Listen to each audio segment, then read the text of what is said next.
నమస్తే, నా పేరు కిరణ్. ఎస్టీవీ న్యూస్ కు స్వాగతం. ముందుగా headlines. Operation Cambodia success. China ముఠా నుంచి 58 మందిని రక్షించామన్న సిపి రవిశంకర్. మళ్లీ సీఎంగా జగనే వస్తారు. జూన్ 9న విశాఖలోనే ప్రమాణ స్వీకారం చేస్తారన్న మంత్రి బొత్స. క్షత్రియ కమ్యూనిటీలో వివాహ సంబంధాలకు కేర్ ఆఫ్ అడ్రస్ గా సాయి క్షత్రియ మ్యారేజ్ బ్యూరో. దేశ విదేశాలతో పాటు తెలుగు రాష్ట్రాల్లో సంబంధాలు కుదురుస్తున్న సంస్థ పెళ్లికాని ప్రసాద్లకు గుడ్ న్యూస్. దూసుకొస్తున్న రేమాల్ తుఫాన్. ఏపీపై దీని ప్రభావం పెద్దగా ఉండదన్న వాతావరణ శాఖ అధికారులు. దేశంలోనే సంచలనం రేపిన హ్యూమన్ ట్రాఫికింగ్ గ్యాంగ్ కేసులో విశాఖ పోలీసులు కీలకమైన పురోగతి సాధించారు. కంబోడియా దేశంలో చిక్కుకుపోయిన 58 మందిని భారత్ కు తీసుకువచ్చారు. ఢిల్లీకి చేరుకున్న వీరంతా విశాఖ ఎయిర్పోర్ట్ కు వచ్చారు. వీరికి సిపి రవిశంకర్ స్వాగతం పలికారు. ఈ ముఠా వెనుక ఉన్న చైనా గ్యాంగ్ ను పట్టుకున్నామని సిపి రవిశంకర్ వెల్లడించారు. గాజువాక ప్రాంతానికి చెందిన కన్సల్టెన్సీ ఏజెంట్ చుక్కా రాజేష్ 2013 నుంచి 2019 వరకు గల్ఫ్ దేశాల్లో ఫైర్ అండ్ సేఫ్టీ మేనేజర్ గా పనిచేశాడు. ఆ తర్వాత విశాఖలో ఉంటూ గల్ఫ్ దేశాలకు ఫైర్ అండ్ సేఫ్టీ ఉద్యోగాలకు మానవ వనరులను సరఫరా చేసేవాడు. 2023 మార్చిలో కంబోడియా నుంచి సంతోష్ అనే వ్యక్తి ఫోన్ చేసి అక్కడ కంప్యూటర్ ఆపరేటర్ గా పనిచేయడానికి 30 మందిని పంపాలని రాజేష్ ను కోరాడు. ఆసక్తి చూపిన వారి నుంచి ఫ్లైట్ టికెట్లు, వీసా, ఇతర ఖర్చుల కోసం 1,50,000 చొప్పున తీసుకోవాలని, అందులో కొంత కమిషన్ గా ఇస్తామని ఆశ చూపాడు. దీనికి రాజేష్ అంగీకరించి సోషల్ మీడియా ద్వారా ప్రకటన ఇచ్చాడు. ఇది నిజమని నమ్మిన 27 మంది నిరుద్యోగులు 1,50,000 చొప్పున కట్టారు. రాజేష్ వారిని కంబోడియా ఏజెంట్ సంతోష్ కు అప్పగించాడు. ఇలా 3 దఫాలుగా నిరుద్యోగులను కంబోడియాకు పంపించాడు. కొద్ది రోజులకు ఆర్య అనే పేరుతో ఒక మహిళ రాజేష్ కు ఫోన్ చేసింది. సంతోష్ కంటే ఎక్కువ కమిషన్ ఇస్తానని, తనకు మానవ వనరులను పంపించాలని కోరింది. ఇలా రాజేష్, సంతోష్, ఆర్య, ఉమా మహేష్, హబీబ్ అనే ఏజెంట్ల ద్వారా 150 మంది నిరుద్యోగులను కంబోడియాకు పంపించారు. ఒప్పందం అనంతరం వారిని కంబోడియాలోనే ఈ ముఠా ఒక చీకటి గదిలో బంధించింది. ఫెడెక్స్, టాస్క్ గేమ్స్, ట్రేడింగ్ వంటి అనేక ఆన్లైన్ స్కాములు చేయాలని నిరుద్యోగులను బలవంతం చేసింది. ఈ మోసం ఎలా చేయాలో వారం రోజుల పాటు శిక్షణ ఇచ్చింది. అక్రమాలకు పాల్పడమంటూ చెప్పిన వారికి తిండి పెట్టకుండా చిత్రహింసలకు గురిచేసింది. అయితే సైబర్ నేరాలు చేయగా వచ్చిన డబ్బులో 99% చైనా గ్యాంగ్ దోచుకొని 1% మాత్రమే వీరికి ఇస్తూ ఉండేదని సిపి రవిశంకర్ తెలిపారు. ఈ చైనా ముఠాలో సుమారు 5,000 మంది భారతీయులు ఉన్నట్టు తమ విచారణలో వెల్లడైందని తెలిపారు. ఒక్క ఏపీ నుంచే 150 మంది వరకు ఈ చైనా గ్యాంగ్ ఆధీనంలో ఉన్నారని తాము గుర్తించామన్నారు. ఎక్కువగా శ్రీకాకుళం, విశాఖ, రాజమండ్రి, అనంతపురంతో పాటు తెలంగాణ, కోల్కతాలకు చెందిన వారు ఉన్నారని వెల్లడించారు. వైజాగ్ చెందిన వాళ్ళు, మిగతా 3 ఇతర జిల్లాలకు చెందిన వాళ్ళు, వీళ్ళందరూ కూడా చాలా చాలా హ్యాపీనెస్ ఎక్స్ప్రెస్ చేశారు. వైజాగ్ వల్ల వాళ్ళకి ధైర్యం వచ్చింది. ఆ ధైర్యం వల్ల వాళ్ళందరూ కూడా అక్కడ ఉన్న చైనీస్ అఫీషియల్ ముందు ప్రొటెస్ట్ చేయడం జరిగింది. ఆ ప్రొటెస్ట్ చేసిన తర్వాత ఈ విషయం అన్ని కూడా సోషల్ మీడియా ద్వారా, తర్వాత అక్కడ ఉన్న మన ఇండియన్ ఎంబసీ వాళ్ళందరూ కూడా దృష్టికి వెళ్ళిన తర్వాత ఈ విధంగా city police coordination with the external affairs ministry అందరితో కూడా మాట్లాడడం జరిగింది. మాట్లాడిన తర్వాత ఈ రోజు 10 మంది ఈ ఫ్లైట్ వచ్చారు. ఇంకా 18 మంది నెక్స్ట్ ఫ్లైట్ లో వస్తారు. 8 o'clock ఫ్లైట్ లో వచ్చి దిగుతారు. వాళ్ళందరికీ కావాల్సిన సౌకర్యాలన్నీ కూడా ఈ రోజు వైజాగ్ అందిస్తుంది. తర్వాత వాళ్ళ సేఫ్ గా వాళ్ళ డెస్టినేషన్ అంటే వాళ్ళ ఇంటికి చేరుకోవడానికి కూడా అన్ని రకాలుగా హెల్ప్ మా బీజేపీ తరఫున అందిస్తాం. వీళ్ళు ఇచ్చిన ప్రాథమిక సమాచారం మీద ఏం తెలుస్తుందంటే వీళ్ళని డేటా ఎంట్రీ ఆపరేటర్ ఉద్యోగం ఇప్పిస్తామని చెప్పేసి మన దగ్గర ఉన్న కొంతమంది ఏజెంట్స్, మ్యాన్ పవర్ ఏజెంట్స్ ఎవరైతే ఉన్నారో వాళ్ళు వీళ్ళ దగ్గర నుంచి దాదాపు 1.5 lakhs క్యాష్ తీసుకొని ఈ కంబోడియన్ ఏజెంట్స్ కు హ్యాండ్ ఓవర్ చేయడం జరిగింది. సో ఇదంతా పార్ట్ ఆఫ్ ఇన్వెస్టిగేషన్ లో మొత్తం బయటకు వస్తుంది. ఎట్లా మన ఏజెంట్స్ ఆ కంబోడియన్ ఏజెంట్స్ తో పాటు వీళ్ళకు ఎట్లా అగ్రిమెంట్ ఉంది, ఎలాంటి అండర్స్టాండింగ్ ఉంది, ఎలాంటి ఫైనాన్షియల్ డీలింగ్స్ ఉంది, ఇదంతా కూడా ఇన్వెస్టిగేషన్ లో బయటపడుతుంది. బట్ వీళ్ళు చెప్పిన ప్రాథమిక సమాచారం మేరకు ఏం తెలుస్తుందంటే డేటా ఎంట్రీ ఆపరేటర్ అని చెప్పేసి తీసుకువెళ్ళి అక్కడ వెళ్ళి వీళ్ళ ద్వారా చైనీస్ ఏజెంట్స్ కి హ్యాండ్ ఓవర్ చేసేసారు. చేసిన తర్వాత వాళ్ళు చైనీస్ అందరు కూడా వీళ్ళకి ట్రైనింగ్ ఇప్పించి సైబర్ క్రైమ్స్ ఏ విధంగా ఇండియా మీద చేయాలని చెప్పేసి వివిధ మోడస్ ఆపరాండి, ఫెడెక్స్ కొరియర్ స్కామ్, తర్వాత స్టాక్ మార్కెట్ ఇన్వెస్ట్మెంట్ స్కామ్స్, తర్వాత క్రిప్టో కరెన్సీ ఫ్రాడ్స్, తర్వాత ఆన్లైన్ జాబ్ ఆఫర్స్, ఇటువంటి ఫ్రాడ్స్ అన్ని కూడా మన ఇండియన్స్ మీద అక్కడ నుంచి చేయడం. ఈ విధంగా చేసి దాదాపు మన విశాఖపట్నం సిటీ నుంచి 120 crores has been already last. ఈ రోజు కూడా సమాచారం ఒకటి వచ్చింది, FIR కట్టినాము, దాంట్లో కూడా 3.2 crores ఇక్కడ విశాఖపట్నం సిటీకి చెందిన ఒక మనిషి కూలిపోయారు ఫెడెక్స్ కొరియర్ స్కామ్ ద్వారా. సో ఈ విధంగా రకరకాలుగా స్కామ్స్ మీద వీళ్ళకు ట్రైనింగ్ ఇప్పించి అక్కడ నుంచి మన ఇండియన్స్ మీద అటాక్ చేయడం, తర్వాత మనీ అంతా కూడా లాండర్ చేసేసి వివిధ బ్యాంక్స్ లో ట్రాన్స్ఫర్ చేస్తూ ఇక్కడ నుంచి చివరికి క్రిప్టో కరెన్సీ లో కన్వర్ట్ చేసుకొని చివరి డెస్టినేషన్ కంబోడియా అండి. కంబోడియా నుంచి వచ్చిన బాధితులంతా ఢిల్లీకి చేరుకున్నారు. అక్కడి నుంచి విశాఖ ఎయిర్పోర్టుకు తరలించి స్వస్థలాలకు పంపించారు. మరోవైపు హ్యూమన్ ట్రాఫికింగ్ కేసు విచారణకు విశాఖ నగర పోలీస్ కమిషనర్ రవిశంకర్ ఆధ్వర్యంలో సిట్ ఏర్పాటైంది. 20 మందితో ఏర్పాటైన సిట్ బృందం ఈ కేసును ఛేదించింది. ముఖ్యమంత్రిగా జగన్మోహన్ రెడ్డి విజయం తథ్యమని మంత్రి బొత్స సత్యనారాయణ అన్నారు. జూన్ 9న విశాఖలోనే ముహూర్తం ప్రకారం ఆయన ప్రమాణ స్వీకారం చేస్తారని వెల్లడించారు. విజయనగరంలో ఆయన మీడియాతో మాట్లాడారు. జిల్లాలో కూడా 9 స్థానాలను వైసీపీ కైవసం చేసుకుంటుందని ధీమాను వ్యక్తం చేశారు. చెప్పింది చేశాము కాబట్టే తమ పార్టీని ప్రజలు మళ్లీ ఆశీర్వదించారని చెప్పారు. ప్రతిపక్షాలు ఎన్ని విమర్శలు చేసినా జనం గుండెల్లో జగన్ ఉన్నారని స్పష్టం చేశారు. మళ్ళీ జగన్మోహన్ రెడ్డి గారు విశాఖపట్నంలో ప్రమాణ స్వీకారం చేస్తారు. సమయం తేదీని కూడా నిర్ణయించాం. అందరూ కలిసికట్టుగా ఒకే మాట మీద మళ్ళీ జగన్మోహన్ రెడ్డి గారు ముఖ్యమంత్రి అవ్వాలి, మళ్ళీ ఒక మంచి పరిపాలన అందించాలి అని కార్యకర్తలు అందరూ కూడా ఒకే మాట మీద కంటోభయంగా అందరూ కృషి చేశారు. వీళ్ళ గ్రామంలో ఉన్న కార్యకర్తలు గౌరవించాం, గ్రామస్థాయి నాయకులకి గౌరవించాం, ఫీజును కూడా కట్టి 1 పైసా ఖర్చు లేకుండా వాళ్ళకి కోర్సు కంప్లీట్ చేసి జాయింట్ సర్టిఫికేషన్ ఇవ్వడం, ఇలాంటివి ఎన్నో విధానాలని స్కూల్ ఎడ్యుకేషన్ హైయర్ ఎడ్యుకేషన్ తీసుకొచ్చి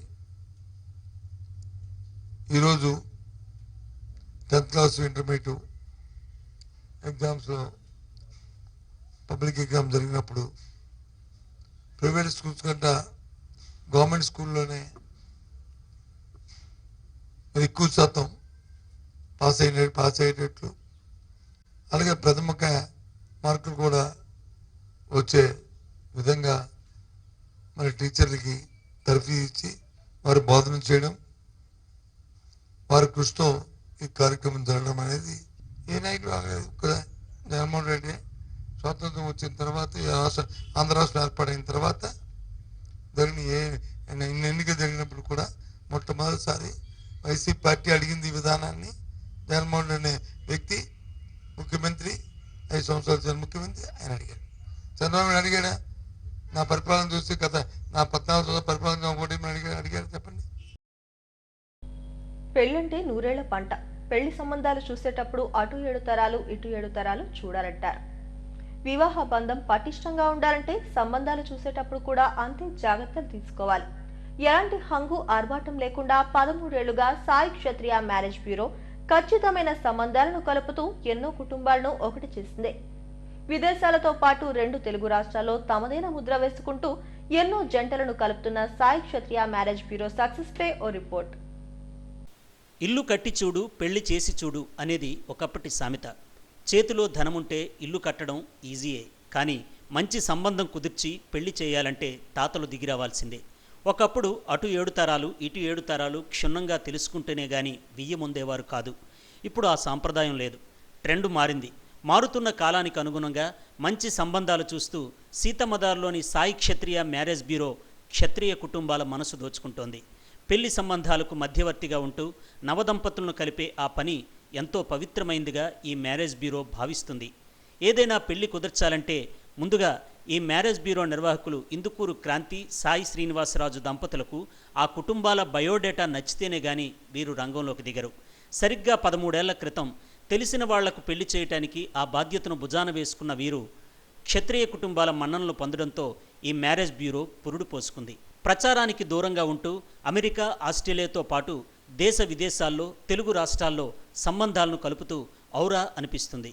ఈ మ్యారేజ్ బ్యూరో సంబంధం చూసిందంటే ఇక తిరుగులేదు. సంబంధం కుదిరినప్పటి నుండి వివాహ వేడుక జరిగినంత వరకు అన్ని విషయాల్లో కుటుంబ సభ్యుల్లా కలిసిపోతారు. ఎంతో విజయవంతంగా మ్యారేజ్ బ్యూరోను నిర్వహిస్తూ క్షత్రియ కుటుంబాల్లో వివాహ వేడుకలను అంగరంగ వైభవంగా జరిపిస్తున్నారు. విశాఖ, భీమవరం, ఏలూరు, హైదరాబాదుల్లో కూడా మ్యారేజ్ బ్యూరో బ్రాంచ్లు పనిచేస్తున్నాయి. ఇప్పటికే వందలాది వివాహాలను వేడుకగా జరిపించారు. ఆ కుటుంబాలు పిల్లాపాపలతో హాయిగా ఉన్నాయి. పేదంటి వివాహాలకు కూడా సేవా దృక్పథంతో ఎలాంటి ఫీజు లేకుండా సంబంధాలను చూస్తున్నారు.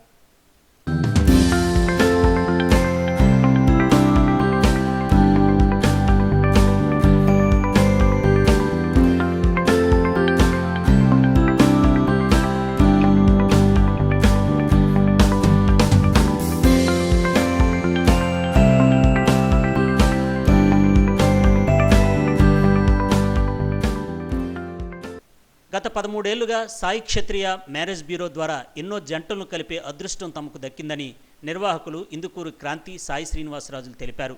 తన సతీమణి నిర్వహణలో ఈ బ్యూరో నడుస్తుందని శ్రీనివాసరాజు అన్నారు. వేలాది మందికి పెళ్లిళ్లు చేయడమే తమ లక్ష్యమని చెప్పారు. వచ్చే ఏడాది నుండి క్షత్రియులకే కాకుండా మిగిలిన సామాజిక వర్గాలకు కూడా సంబంధాలను కలిపేందుకు కూడా సిద్ధమవుతున్నామని పేర్కొన్నారు. సాయి క్షత్రియ మ్యారేజ్ బ్యూరో మా సంస్థ పేరండి. నా పేరు ఇందుకూరు సాయి శ్రీనివాసరాజు, నన్ను శ్రీను అంటారు. నేను 13 సంవత్సరాల నుంచి ఇది మా మిస్సెస్ రన్ చేస్తుంది. నేను దానికి హెల్ప్గా చాలా మ్యాచెస్ చేసాం. చాలా ఇది 99% సక్సెస్ అయింది. ఇంకా మా అదర్ బ్రాంచ్లు కూడా 4 బ్రాంచులు ఉన్నాయి. వైజాగ్, ఏలూరు, భీమవరం, హైదరాబాద్ అన్ని చోట్ల నాకు 4 నెంబర్లు ఉన్నాయి. ఈ 4 నెంబర్లు మీరు ఎప్పుడైనా కాంటాక్ట్ చేసినా మా వాళ్ళు అంతా ఎత్తారు. నేను కూడా దానికి ఒకవేళ ఏ ఫోన్ నెంబర్ అయినా మీకు అవ్వకపోయినా మిస్డ్ కాల్నా దాన్ని మేము రిప్లై ఉంటుంది. మీరు ఏం ఇబ్బంది పడదు. అంతా ఎవరి దగ్గర కూడా ముందు ఫీజులు కట్టించుకోవడం కానీ అలాంటివి ఎక్కడ మేము చేయలేదు ఇప్పటి వరకుని. తర్వాత మ్యారేజ్ అయ్యా కానీ అలాగే పూర్ పీపుల్ ఎవరైనా ఉంటే నేను చాలా ఫ్రీగా చేసి పెడతాను. అవసరమైతే వాళ్ళకి డబ్బులు లేకపోతే నేను కూడా వాళ్ళకి తిరిగి ఇచ్చి పెళ్ళిళ్ళు కూడా చేస్తున్నాను. మీకు ఎవరికైనా ఆ ఇబ్బందులు ఉండవు. పూర్ పీపుల్ ఎవరైనా ఉంటే నన్ను కాంటాక్ట్ డైరెక్ట్ మాట్లాడవచ్చు. మీరు అవసరమైతే మీరు ఎప్పుడైనా వైజాగ్ వచ్చి నన్ను సీతందార్లో కలవచ్చు. ఏదైనా అవసరం అయితే అర్జెంట్ అయితేనే, లేకపోతే ఫోన్ ద్వారానే నేను ఎప్పుడు అవైలబుల్గా ఉంటాను, ఆన్లైన్లో ఉంటాను. ఇలాగ ఉండండి. మీరు ఏదైనా ఏ విషయమైనా సరే నేను డైరెక్ట్ మాట్లాడతాను. వేరే క్యాస్ట్లో ఆలోచన కూడా ఉంది, అందరూ చెప్తున్నారు పెట్టమని. అదే నెక్స్ట్ ఇయర్ ఇంకో ఆఫీసు కూడా దాన్ని ఓపెన్ చేయాలని చూస్తున్నాం. అందరూ ఫ్రెండ్స్ అంతా పెట్టమని చెప్తున్నారు. త్వరలో దాన్ని కూడా ప్లాన్ చేస్తాం. ప్రస్తుతం ఇది మేము 1000 పెళ్ళిళ్ళు కంప్లీట్ చేయాలని కోరిక ఉంది. ఇది కంప్లీట్ చేసేస్తాను. ఈ 1000 పెళ్ళిళ్ళు టార్గెట్ అయిపోతే నేను అది కూడా కొంచెం రన్ చేయాలని చూస్తున్నాను. సార్, పెళ్ళి అంటే 100 ఏళ్ళ పంట, ఒక కుటుంబాన్ని కట్టడం, ఇలాంటి పెళ్ళిళ్ళు అంటే మధ్యవర్తిత్వం వహించి పెళ్ళిళ్ళు జరిపించడం ద్వారా మీకు అంటే ఆ సాటిస్ఫాక్షన్ ఎలా ఉంటుందండి? నేను పెళ్ళి అవి ముందు ఎవరినైనా కూడా పెళ్ళి అవ్వటానికే చూసుకున్నాను. ఇప్పుడు దాకా ఎవరైనా ముందు డబ్బులు అడగటం కానీ అవి చేయలేదు ఎక్కడ కూడా. ఎవరిని అడిగినా చెప్తారు నా గురించి. నేను ఫస్ట్ పెళ్ళి గురించి ఆలోచించాను. ఎందుకంటే అది భగవంతుడు రాసిన పెళ్ళిళ్ళు మనం చేయటం అనేది చాలా పూర్వజన్మ సుకృతం. ఇలాంటి పెళ్ళిళ్ళు చేయటం, అలాగే పెళ్ళి చెడగొడటం కూడా చాలా మా పాపం అని అంటారు అందరూని. సహజమైన మంచి అటు సైడ్ మంచి వాళ్ళు ఉండి పెళ్ళిళ్ళు చేయటం అనేది చాలా మంచి ఇది. నేననే కాదు, ఎవరైనా అలా పెళ్ళిళ్ళు చేయండి. చాలా మంచి జీవితంలో చాలా మంచి ఫలితాలు ఉంటాయి తర్వాత వాళ్ళకి.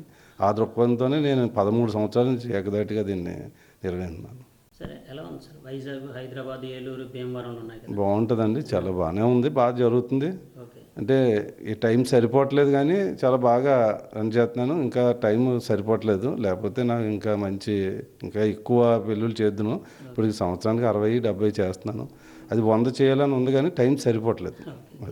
అదే ఎలా వస్తుంది సార్? ఇప్పుడు క్షత్రియుల నుంచి కానీ సంబంధాలు ఎవరిని అడిగినా చెప్తారండి నా గురించి. వైజాగ్ వాళ్ళు ఎలా చేస్తారు పెళ్ళి ఏంటనేది వాళ్ళు చెప్తారు. నేను చెప్పి కానీ వాళ్ళని అడిగి, మీరు చేసిన వాళ్ళని అడిగితేనే, మీరు ఎవరైనా ఒక పెళ్లి సంబంధం నాకు ఇచ్చేటప్పుడు నేను చేసిన పెళ్ళిళ్ళలో అడిగే నాకు ఇవ్వండి. క్షత్రియుల కుటుంబాల్లో మీ పిల్లలకు సంబంధం కోసం ఎక్కడెక్కడో అన్వేషిస్తున్నారా? అయితే సీతమ్మదార్లోని సాయి క్షత్రియ మ్యారేజ్ బ్యూరోను సంప్రదించాల్సిందే. ఇందుకూరు క్రాంతి సాయి శ్రీనివాసరాజుల నేతృత్వంలో 100% సక్సెస్తో వివాహ సంబంధాలను చూస్తూ కుటుంబాలను ఏకం చేస్తున్నారు. పశ్చిమ మధ్య బంగాళాఖాతంలో ఏర్పడిన వాయుగుండం 24 గంటల్లో తుఫానుగా అనంతరం తీవ్ర తుఫానుగా మారే అవకాశం ఉందని విశాఖ వాతావరణ కేంద్రం తెలిపింది. ఈ తుఫాను రేమాల్ గా నామకరణం చేశారు. ఈశాన్య దిశగా కదిలి బంగ్లాదేశ్ తీరంలో ఈ నెల 27వ తేదీన అర్ధరాత్రి తీరం దాటే అవకాశం ఉందని వెల్లడించారు. రేమాల్ తుఫాన్ దూసుకొస్తోంది. పశ్చిమ మధ్య బంగాళాఖాతంలో వాయుగుండం ఏర్పడింది. ఇది మరో 24 గంటల్లో తుఫానుగాను అనంతరం తీవ్ర తుఫానుగా మారే అవకాశం ఉంది. ఈ తుఫానుకు రేమాల్ గా నామకరణం చేశామని విశాఖ వాతావరణ కేంద్రం అధికారిని డాక్టర్ సునంద తెలిపారు. తుఫాను ఈశాన్య దిశగా కదిలి బంగ్లాదేశ్ తీరంలో ఈ నెల 27వ తేదీ అర్ధరాత్రి దాటాక తీరం దాటే అవకాశం కనిపిస్తోందని వెల్లడించారు. ఒడిశా, బెంగాల్, బంగ్లాదేశ్లపై తుఫాను ప్రభావం చూపుతుందని చెప్పారు. మధ్య బంగాళాఖాతంలోకి మత్స్యకారులు వేటకు వెళ్లొద్దని హెచ్చరించారు. నిన్నటి సుస్పష్టమైనటువంటి అల్పపీడనం ఈరోజు ఉదయము వాయుగుండంగా బలపడింది. రానున్న 24 గంటల్లోనూ కూడాను ఇది మరింత బలపడి తీవ్ర వాయుగుండము తర్వాత తుఫానుగా కూడా మారే అవకాశం ఉంది. ప్రస్తుతం ఎస్టర్డే మనకి ఇది ఫస్ట్ మనకి 12 మార్కులు లో ప్రెషర్గా ఉంది. సో 12 UTCకి ఈ విధంగా ఉంది. ఇప్పుడు ప్రస్తుతం డిప్రెషన్గా ఈ పరిసర ప్రాంతంలో అంటే మధ్య బంగాళాఖాతంలో కొనసాగుతుంది. అంటే ఇనిషియల్గా ఈశాన్య దిశగా కదులుతూ ఉన్నది. ఇప్పుడు కూడా ఇంకా రానున్న రోజుల్లో ఇది ఈశాన్య దిశగా కదులుతూ తర్వాత బలపడుతూ తుఫానుగా మారే అవకాశం ఉంది. తుఫానుగా మారిన కొద్దిసేపు కూడా నార్త్ ఈస్ట్ డైరెక్షన్లో మూవ్ అవుతూ ఇంకా నార్దర్లీ డైరెక్షన్లో మూవ్ అవుతూ ఈ ఉత్తర బంగాళాఖాతం అంటారు దీన్ని. ఉత్తర బంగాళాఖాతం, ఇది మధ్య బంగాళాఖాతం అనమాట. సో ఉత్తర బంగాళాఖాతంలో వచ్చిన తర్వాత ఇది బంగ్లాదేశ్, వెస్ట్ బెంగాల్ పరిసర ప్రాంతంలో తీరాన్ని దాటే అవకాశం ఉంది. డ్యూ కోర్స్లో ఇది సివియర్ సైక్లోన్ అంటే తీవ్ర తుఫానుగా కూడా మారే పైకి కదులుతున్న పరిస్థితి అయితే ఉంది. దీనికి ప్రభావం అనేది కూడా ఎంత ఈ ప్రాంతంలోనే ఉండే అవకాశం ఉంది. ఇక మనం విండ్స్ చూసుకున్నట్లయితే ప్రస్తుతం ఇక్కడ విండ్స్ అనేవి కూడాను ఇక్కడ మనకి అవుటర్ లేయర్ ఉంది. ఇది ఇంతవరకు కూడా ఇక సిస్టమ్ తాలూకా విండ్ ప్రభావం అనేది ఎక్కువ ఉంటుంది. ఈ సెంటర్లో ఉన్న విండ్ స్పీడ్ అనేది ఎక్కువ ఉంటుంది. తర్వాత ఇక్కడ 50 to 60 గస్టింగ్ 70 వరకు కూడా ఉంటుంది. ఇక్కడ 40 to 50 గస్టింగ్ టు 60 వరకు ఈ ప్రాంతంలో ఉంటుంది. మొత్తం మీద మన ఆంధ్ర రాష్ట్రానికి ఇది చాలా దూరంలో ఉంటుంది. అందుచేతనే మన ఆంధ్ర రాష్ట్రం మీద దీని యొక్క ప్రభావం అనేది కొంచెం తక్కువగా ఉంటుంది. వన్స్ 25th 26th వెళ్ళేటప్పటికల్లా ఈ ప్రాంతం మీద దీని యొక్క ప్రభావం అనేది అంటే ఇటు నార్త్ ఒడిశా, వెస్ట్ బెంగాల్, బంగ్లాదేశ్ ఈ కోస్టుల మీద దీని యొక్క ప్రభావం అనేది గ్రాడ్యువల్గా పెరుగుతూ ఉంటుంది. ఇక్కడ కూడా రెయిన్ ఫాల్స్ అనేవి భారీ వర్ష సూచన కూడా ఈ ప్రాంతాల్లోనే ఎక్కువ ఉంది. మన ప్రాంతంలో అయితే కనుక తేలికపాటి వర్షాలు మాత్రమే ఉంటాయి. క్లౌడ్స్ అంటే వర్షపాత మబ్బులు ఎండ వస్తూ ఉంటుంది. అందువల్ల మనకి కొంచెం తక్కువ వర్షపాతం అనేది రికార్డ్ అయ్యే అవకాశం ఉంది. తేలికపాటి వర్షాలు మాత్రమే ఈ ప్రాంతంలో ఉంటాయి. మిగతా ప్రాంతం అంతా కూడా పొడి వాతావరణం అనేది ఉంటుంది. ఈవెన్ టెంపరేచర్స్ 38 కొన్ని ప్రాంతాల్లో ఉండే అవకాశం ఉంది. మిగతా అంటే నార్త్ కోస్ట్లో ఆంధ్రప్రదేశ్లో కొంచెం టెంపరేచర్స్ తక్కువ ఉంటాయి, సాధారణం దగ్గర రికార్డ్ అవడానికి అవకాశం ఉంది.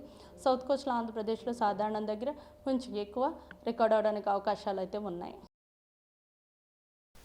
ఆంధ్రప్రదేశ్లోని పోర్టుల్లో ప్రమాద హెచ్చరికలు జారీ చేశారు. తుఫాను ప్రభావం రాష్ట్రంపై ఏమాత్రం ఉండదు. అత్యధిక ఉష్ణోగ్రతలు కొనసాగుతున్నాయి. అయితే తుఫాను ప్రభావంతో నైరుతి రుతుపవనాలు వేగంగా కదులుతున్నాయి. ఇవి ప్రస్తుతం శ్రీలంక వరకు విస్తరించాయి. అడవుదొన్న ఎండిన మాంసాన్ని తరలిస్తున్న 13 మందిని పోలీసులు పట్టుకున్నారు. అల్లూరు జిల్లా జీకేవది చింతపల్లిలో ఈ ఘటన జరిగింది. ఈ అడవుదొన్న మాంసాన్ని 7 మోటార్ సైకిళ్లపై తరలిస్తుండగా పోలీసులు పట్టుకున్నారు. ఈ కేసుకు సంబంధించిన వివరాలను అదనపు డిఎఫ్ఓ శ్రీనివాస్ మీడియాకు వెల్లడించారు. ఒడిశా రాష్ట్రం మల్కనగిరి జిల్లా హితుగూడెం గ్రామానికి చెందిన 13 మంది వ్యక్తులు 13 గోనె సంచుల్లో అడవిదున్న ఎండిన మాంసాన్ని తరలిస్తున్నారు. జీకే వీధి పోలీసులకు ముందస్తుగా వచ్చిన సమాచారం మేరకు వీరిని దారి కాచి పోలీసులు పట్టుకున్నారు. ఈ విషయాన్ని వెంటనే ఫారెస్ట్ అధికారులకు కూడా తెలియజేశారు. ఈ 13 మందిని వారికి అప్పగించారు. ఆర్వి నగర్ డివిజనల్ అటవీ శాఖ అధికారి కార్యాలయానికి వీరిని తరలించారు. 13 మంది నిందితులను విచారించారు. జీకే విధి పరిధి ఎర్రిగడ్డ ఏరియాకు తాము వచ్చామని, ఒక కొండలో పాక దగ్గర తాము మకాం చేశామని చెప్పారు. అయితే పక్కనే ఉన్న గ్రామస్తులు అడుగుతున్న మాంసాన్ని పట్టుకొచ్చిచ్చినట్లు చెప్పారు. ఎండిన మాంసాన్ని పట్టుకొస్తుండగా పోలీసులకు పట్టుబడ్డామని వెల్లడించారు. ఈ మేరకు వీరిపై కేసు నమోదు చేశామని సబ్ డిఎఫ్ఓ శ్రీనివాస్ వెల్లడించారు. డివిజన్ అండి, నిన్న సాయంకాలం అడవి దున్న మాంసాన్ని అటవీ శాఖ అధికారులు అంటే పోలీసు వారు నార్మల్ చెక్కింగ్ చేస్తున్నప్పుడు వరుసగా ఒక 7 మోటార్ సైకిళ్ళు అన్ని ఒరిస్సా రిజిస్ట్రేషన్లో ఉన్నవి, వాటిపై అడవి దున్న మాంసం 14 బస్తాలు, ఇటు గుర్రానికి వేసినట్టు అటు ఒకటి ఇటు ఒకటి మూటలు చిన్న బస్తాలు మూటలు దాని మీద రవాణా చేస్తుంటే వాళ్ళు ఆపారు. వాసన వస్తుంటే వాళ్ళకి డౌట్ వచ్చి మా వాళ్ళని పిలిచారు.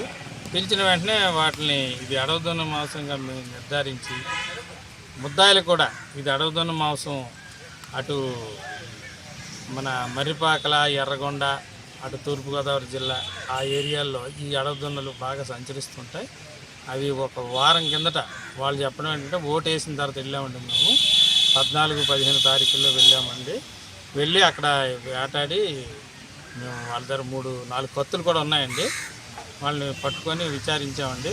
వాళ్ళు యాక్చువల్గా మన వాళ్ళు కాదు, ఒరిస్సా రాష్ట్రంలో మల్కన్గిరి ఇత్తిగూడెం గ్రామం నుండి వాళ్ళు ఏం చేశారంటే చిత్రకొండ, సీలేరు, గూడెం మీదుగా మరిపాకల ఆ మారుమూల ప్రాంతాలు వెళ్ళి అక్కడ ఉండి వేటాడి వీళ్ళు దీన్ని అక్కడే ఎండబెట్టి సగం ఎండిందండి, వాసన వస్తుంది. దాన్ని తీసుకొని రవాణా చేస్తున్నారండి. వాళ్ళు 7 బైకుల మీద రవాణా చేస్తుంటే పట్టుకోవడం జరిగింది. ఇప్పుడు వాళ్ళని రిమాండ్కి పంపించడం జరిగింది. అడవుదున్న అనేది షెడ్యూల్ 1 యానిమల్. దాన్ని వేటాడడం కానీ, దానికి సంబంధించిన మాంసం కానీ, కొమ్ములు కానీ ఏవైనా రవాణా చేయడం అనేది నేరం. కాబట్టి వాళ్ళకి చట్టరీత్యా ఫారెస్ట్ యాక్ట్లో వైల్డ్ లైఫ్ యాక్ట్ అని 72 అని ఒకటి ఉంది. దాని ప్రకారంగా వీళ్ళు నేరస్తులు. ఎండిన అడవిదున్న మాంసాన్ని తరలించడం చట్టరీత్యా నేరం. ఈ 13 మంది నిందితులను అరెస్టు చేసి రిమాండ్కు తరలించారు. కేసు నమోదు చేసి దర్యాప్తు చేస్తున్నారు. ఎన్నికల కౌంటింగ్ సమీపిస్తున్న వేళ పోలీసులు తనిఖీలు ముమ్మరం చేశారు. కార్డన్ సర్చ్ల పేరుతో పెద్ద ఎత్తున సమస్యాత్మక ప్రాంతాల్లో తనిఖీలు చేస్తున్నారు. అనుమానితులను దృష్టిలో ఉంచుకుని వారిపై నిఘా పెడుతున్నారు. విశాఖ నగరంలో పోలీసులు అప్రమత్తమయ్యారు. కౌంటింగ్ నేపథ్యంలో శాంతి భద్రతల సమస్య తలెత్తకుండా కార్డన్ సర్చ్ నిర్వహించారు. ఈ తనిఖీలో ముఖ్యంగా రౌడీ షీటర్లపై ఉక్కుపాదం మోపుతున్నారు. ఇప్పటికే వందలాది మంది రౌడీ షీటర్లను బైండ్ ఓవర్ చేశారు. సరైన పత్రాలు లేని వాహనాలను కూడా పోలీస్ స్టేషన్లకు తరలిస్తున్నారు. సరైన పత్రాలు చూపించిన తర్వాతే వాటిని విడుదల చేస్తున్నారు. ముఖ్యంగా సమస్యాత్మక ప్రాంతాల్లో నిర్వహిస్తున్న ఈ కార్డన్ సెర్చ్ల వల్ల అనేక సమస్యలు వెలుగులోకి వస్తున్నాయి. నగరాన్ని పోలీసులు జల్లెడ పడుతున్నారు. వెస్ట్ జోన్ పరిధిలోని 3 సమస్యాత్మక ప్రాంతాల్లో కార్డన్ సెర్చ్ నిర్వహించినట్లు ఏసీపీ అన్నపు నరసింహమూర్తి వెల్లడించారు. ఎయిర్పోర్ట్ పోలీస్ స్టేషన్ పరిధిలోని ఆశవానిపాలెంలో తనిఖీలు చేశామని ఏసీపీ తెలిపారు. ఎన్నికల ప్రక్రియలో భాగంగా రేపు 4వ తారీఖున కౌంటింగ్ జరుగుతున్న సందర్భంలో అవాంఛనీయ సంఘటనలు జరగకుండా సంఘ విద్రోహ శక్తులు మా ఏరియాలోకి ప్రవేశించకుండా ఆల్రెడీ ప్రవేశించి ఇక్కడ ఉన్నట్లయితే వీళ్ళందరినీ వాళ్ళ మీద తదుపరి చర్య తీసుకోవడానికి, అలాగే బాణాసంచా కానీ, మందుగుండు కానీ, లిక్కర్ కానీ, ఇలాంటి ఆయుధాలు కానీ ఏమైనా స్టోర్ చేయడానికి అవకాశం ఉంటుంది. కాబట్టి అన్నిటి గురించి కూలంకుషంగా తనిఖీ చేయడానికి cordon and church west sub division సిబ్బందితో ఈ ఆశవానిపాలెంలో చేయడం జరుగుతుంది. దీన్నంతా కూడా ఇక్కడ మాస్ యాక్టివిటీ ఎక్కువ ఉంటుంది. రకరకాల ఏరియాస్ నుంచి వచ్చి నివసించే వాళ్ళు ఉన్నారు. కాబట్టి ఇక్కడ ఎవరైనా కొత్త వాళ్ళు వచ్చి ఉండడానికి అవకాశం ఉందని, అలాగే ఇక్కడ ఇల్లు కూడా అద్దెకి చౌకగా దొరుకుతాయి. ఇక్కడ ఎవడైనా సంఘ వ్యతిరేక శక్తులు ఉండడానికి ఆస్కారం ఉందని చెప్పేసి ప్రతి వాహనాన్ని, ప్రతి ఇంటిని జల్లెడ పట్టి తనిఖీ చేస్తున్నాము. ఇంతవరకు రికార్డ్స్ లేని వాహనాలు దొరికాయి. ఇంకా అనుమానాస్పద వ్యక్తుల గురించి, సంఘ విద్రోహ శక్తుల గురించి కూలంకుషంగా సోదాలు జరుపుతున్నాం. ఈ సోదాలు కంటిన్యూ అవుతున్నాయి. అలాగే మా సబ్ డివిజన్లో కమిషనర్ ఆఫ్ పోలీస్ వారి ఆదేశాల మేరకు నిన్న చేశాము బర్మా క్యాంప్ అది. అలాగే కంటిన్యూ కూడా ఈ సోదాలు అనే కాంటినెంట్ చర్చ అనేది చేస్తుంటాం. ఇతర ప్రాంతాల నుంచి నగరానికి వచ్చి మకాం చేసిన వారి కోసం ప్రత్యేకంగా ఆరా తీస్తున్నారు. అలాగే బాణాసంచా, ఇతర మారణాయుధాలు, మద్యం వంటి వాటిపై కూడా తనిఖీలు నిర్వహిస్తున్నారు. సమస్యాత్మక ప్రాంతాల్లో ప్రతి ఇంటిని పోలీసులు జల్లెడ పడుతున్నారు. సింహాచలం వరాహ లక్ష్మీ నరసింహస్వామి వారికి 2వ విడత చందన సమర్పణ సాంప్రదాయబద్ధంగా నిర్వహించారు. వైశాఖ పౌర్ణమి పర్వదినాన్ని పురస్కరించుకుని సింహాచల క్షేత్రానికి భక్తులు పోటెత్తారు. 2వ విడత సుగంధ ద్రవ్యాల మిళితం చేసి ముందుగా సిద్ధం చేసుకున్న శ్రీగంధాన్ని స్వామివారికి సమర్పణ చేశారు. పౌర్ణమి నేపథ్యంలో ఉత్తరాంధ్ర కోస్తా ప్రాంతాల నుండి భక్తులు తరలివచ్చారు. స్వామివారి పుష్కరిణిలో పుణ్య స్నానాలు ఆచరించి అప్పనను దర్శించుకున్నారు. పెద్ద ఎత్తున భక్తులు తరలి రావడంతో ఈవో శ్రీనివాసమూర్తి నేతృత్వంలో అన్ని ఏర్పాట్లు చేశారు.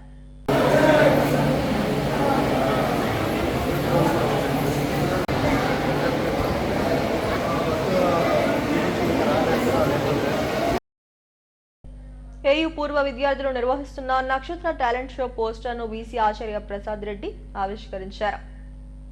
ఈ సందర్భంగా ఏయూ అల్యూమినా సెమినార్ హాల్లో ఏర్పాటు చేసిన మీడియా సమావేశంలో వీసీ మాట్లాడారు.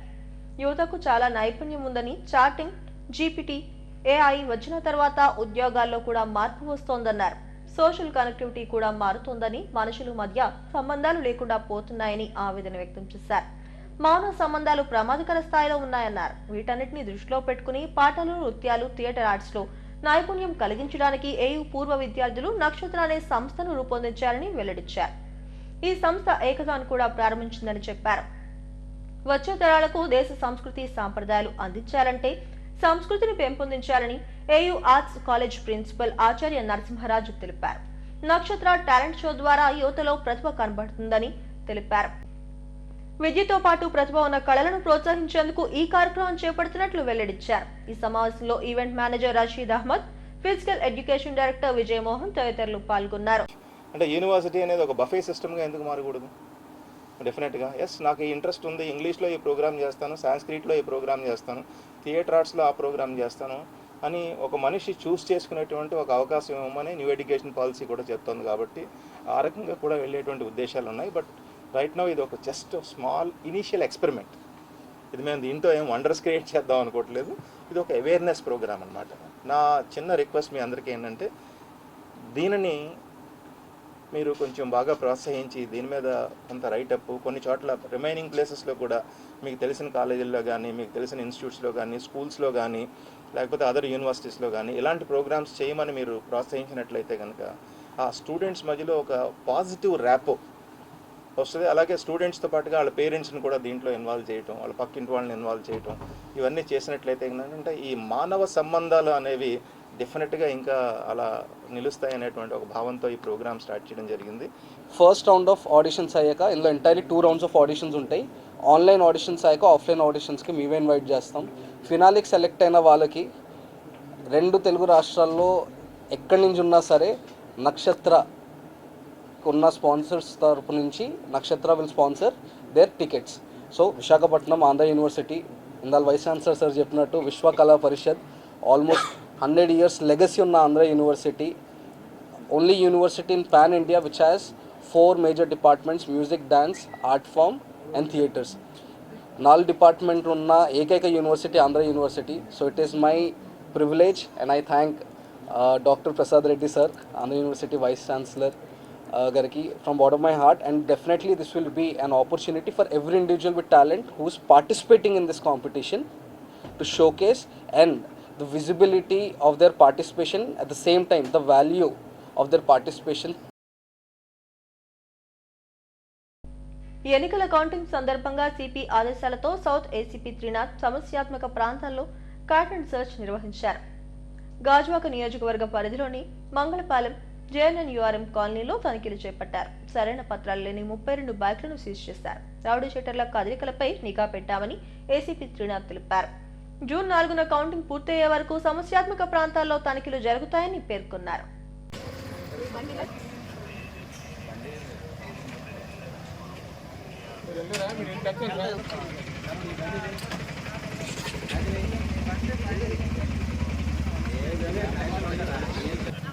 నమస్కారం.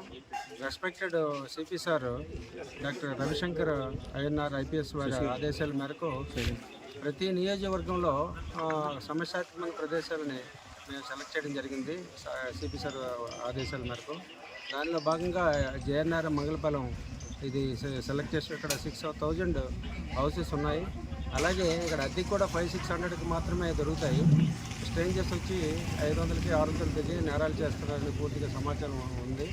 దానిలో భాగంగా 100 మంది సిబ్బంది, నేను మా సిఐలు, దువ్వాడ సిఐ, గాజువాక సిఐ, అలాగే స్టీల్ ప్లాంట్ సిఐ, మా సిఐలు 100 మంది సిబ్బంది ఈరోజు తెల్లవారుజాము నుండి అన్ని హౌసెస్ చెక్ చేయడం జరిగింది. కొన్ని వెహికల్ చెకింగ్ భాగంలో 32 వెహికల్స్ పట్టుబడ్డాయి. అందులో 2 ఆటోలు, 30 2 వీలర్స్ నో రికార్డ్స్తో ఉన్నాయి. ఇంకా ఈ చర్చింగ్ కార్డినల్ చర్చ్ ఇంకా కంటిన్యూ అవుతుందండి. ప్రిన్సెస్ ఆఫ్ ఇండియాకు అభినందనలు వెల్లువెత్తాయి. బుడిబుడి అడుగులు వేసే వయసులో బంగారు కిరీటాలు కైవసం చేసుకుంటున్న జూనియర్ మోడల్ ఇంటర్నేషనల్ విజేత ఇండియా ప్రిన్సెస్ చిహ్నికాను క్లాసిక్ ఎంటర్టైన్మెంట్స్ ఆధ్వర్యంలో ఘనంగా సత్కరించారు. గాజువాకలోని హోటల్లో జరిగిన కార్యక్రమంలో వ్యవస్థాపకురాలు నందిని మాట్లాడారు. చిన్న వయసులోనే విశేష ప్రతిభా పాఠవాలను ప్రదర్శిస్తూ ప్రతి పోటీలోనూ చిహ్నిక విజయ డంకా మోగిస్తోందన్నారు. తమ సంస్థలో తరఫీదు పొందిన బాలిక అంతర్జాతీయ స్థాయికి ఎంపిక కావడం గర్వకారణంగా ఉందన్నారు. తమ కుమార్తె ఆసక్తిని గమనించి తాము ప్రోత్సాహం అందించామని చిన్నారి తల్లి హారిక దంపతులు తెలిపారు. మేము ఎంత ఎఫర్ట్స్ పెట్టినా, ఎవరు ఎంత ఎఫర్ట్స్ పెట్టినా అది ఆ రోజు అలా పర్ఫామ్ చేయలేకపోతే విన్నర్ అయ్యేది కాదు. సో ఈ ఏజ్లో తను అలా పర్ఫామ్ చేయడం మేము చాలా హ్యాపీగా ఫీల్ అవుతున్నాము. నెక్స్ట్ ఏంటంటే తను మల్టీ టాలెంటెడ్ కిడ్ అండి. కరాటే చేస్తుంది, శ్లోకాస్ చెప్తుంది, వెస్ట్రన్ డాన్స్ చేస్తుంది, మోడలింగ్ చేస్తుంది. మోడలింగ్ అంటే అందులో ఒక టాలెంట్ రౌండ్ ఉంటుంది, interview round, introduction round and final finale. So India తరఫున వెళ్ళిన కంటెస్టెంట్స్లో ఫ్యూ మెంబర్స్లో చిన్నిక కూడా ఒకటి. సో నేషనల్ లెవెల్లో విన్నర్ అయినందుకు మేము చాలా హ్యాపీగా ఉన్నాము. ఇండియాని రిప్రజెంట్ చేస్తుంది. త్వరలో ఆగస్ట్లో థాయిలాండ్లో జరుగుతున్నాయి ఇంటర్నేషనల్ ఈవెంట్స్. సో అందులో కూడా విన్నర్ అవ్వాలని మేము కోరుకుంటున్నాము. మా బెస్ట్ ఎఫర్ట్స్ మేము ఇస్తాము. అందరికీ నమస్కారం. నా పేరు చిహ్నిక. నేను 2వ తరగతి చదువుతున్నాను కిండర్ జాయ్ స్కూల్లో. నేను జేఎంఐ విన్నర్ అయ్యాను. నాకు బెస్ట్ టాలెంట్ సబ్ టైటిల్ ఇచ్చారు. Special thanks to Mr. Arunratna sir for giving this wonderful opportunity. Special thanks to Anta madam for giving this wonderful opportunity and supporting me. Thank you to Rohit sir for training me. Thank you Nandini ma'am for supporting me. Thank you Prasad uncle for encouraging an opportunity, giving opportunity me. Thank you to all for supporting me. Thank you. ఈ నెల జరిగిన junior model international programme కేరళలో జరిగిన ప్రోగ్రాంలో winner అయిందండి. చిన్న total కేటగిరీలో princess of Andhra representation చేస్తూ. సో దీనికి బేస్ సపోర్ట్ ఏంటంటే స్టార్ కిడ్స్ కంటెస్టెంట్స్ అయిన ఆర్గనైజేషన్స్ అయిన Nandini garu, Rohit garu and special thanks to Anitha madam garu, Kinder Joy principal madam. వీళ్ళందరూ సపోర్ట్ ద్వారా మా అమ్మాయి ఈ ఈవెంట్ని సక్సెస్ఫుల్గా రన్ చేయగలిగారు. So thank you. Dirty fellow చిత్రం విడుదలైంది. చిత్రంలో నటించిన నటీనటులు దర్శక నిర్మాతలతో కలిసి గాజువాక మోహిని థియేటర్లో సినిమాను వీక్షించారు. ఆడారి మూర్తి సాయి దర్శకత్వంలో జిఎస్ బాబు నిర్మాణ సారథ్యంలో చిత్రం తెరకెక్కింది. అన్ని వర్గాల ప్రేక్షకులను ఆకట్టుకునే చిత్రాన్ని రూపొందించారని నటులు మూర్తి, రామకృష్ణ తదితరులు తెలిపారు. ప్రేక్షకులు ఈ చిత్రాన్ని ఆదరించాలని కోరారు. మంచి సినిమాకు అవకాశం ఇచ్చారు. అందులో ఈవిడ కూడా మంచి క్యారెక్టర్ చేసింది.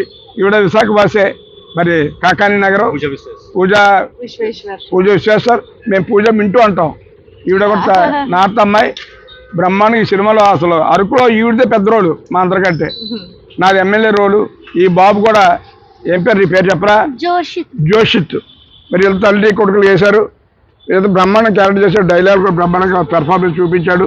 అలాగే కుమరాడు వైజాగ్ అని చేశాడు. మరి మూర్తి గారు, ఆడారి మూర్తి గారు గౌరవ కమ్యూనిటీ మాకు అందరికీ 20-30 మిత్రుడు. అటువంటి వ్యక్తి ఇవాళ బెస్ట్ సినిమా మరి మంచి రేంజ్లో వెళ్ళిపోయాడు డైరెక్టర్గా. మరి ఆయనకి ఇంకా మంచి అవకాశాలు రావాలని, మాకందరికీ మంచి అవకాశాలు ఇవ్వాలని, ఇంకా పెద్ద స్టోరీలు రాసి పెద్ద పాత్రలు మాకు ఇవ్వాలని కోరుకుంటూ మరి వారికి ప్రత్యేక కృతజ్ఞతలు తెలియజేసుకుంటాను. అదేవిధంగా ఈరోజు డేట్ ఫెలో చేసాం. ఈ సినిమా చాలా చక్కగా తీశారు.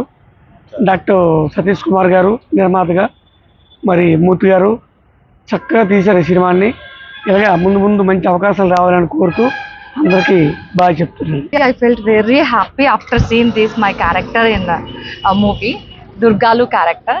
Thank you so much Murthy sir. Really I felt very happy with my kid. Come. Me kid కాదు, వీడు కూడా చాలా బాగా చేశాడు. మా ఇద్దరు క్యారెక్టర్ నిజంగా ఎంత హ్యాపీ అనిపించింది అంటే చాలా హ్యాపీ అనిపించింది. ఇంకొకటి ఉండిపోయింది నా మనసులో, ఏంటి అంటే మేమందరం వైజాగ్ ఆర్టిస్టులు అనే కాకుండా వైజాగ్ పాన్ ఇండియా ఆర్టిస్టులు అనే పేరు రప్పించుకోవాలని మనస్ఫూర్తిగా కోరుకుంటున్నాం. హెడ్లైన్స్ మరోసారి. Operation Cambodia success. చైనా ముఠా నుంచి 58 మందిని రక్షించామన్న సిపి రవిశంకర్. మళ్లీ సీఎంగా జగనే వస్తారు. జూన్ 9న విశాఖలోనే ప్రమాణ స్వీకారం చేస్తారన్న మంత్రి బొత్స. క్షత్రియ కమ్యూనిటీలో వివాహ సంబంధాలకు కేర్ ఆఫ్ అడ్రస్ గా సాయి క్షత్రియ మ్యారేజ్ బ్యూరో. దేశ విదేశాలతో పాటు తెలుగు రాష్ట్రాల్లో సంబంధాలు కుదురుస్తున్న సంస్థ పెళ్లికాని ప్రసాద్లకు గుడ్ న్యూస్. దూసుకొస్తున్న రేమాల్ తుఫాన్. ఏపీపై దీని ప్రభావం పెద్దగా ఉండదన్న వాతావరణ శాఖ అధికారులు. ఈ వార్త ఇంతటితో సమాప్తం. మరిన్ని వార్తా విశేషాల కోసం చూస్తూనే ఉండండి STV న్యూస్.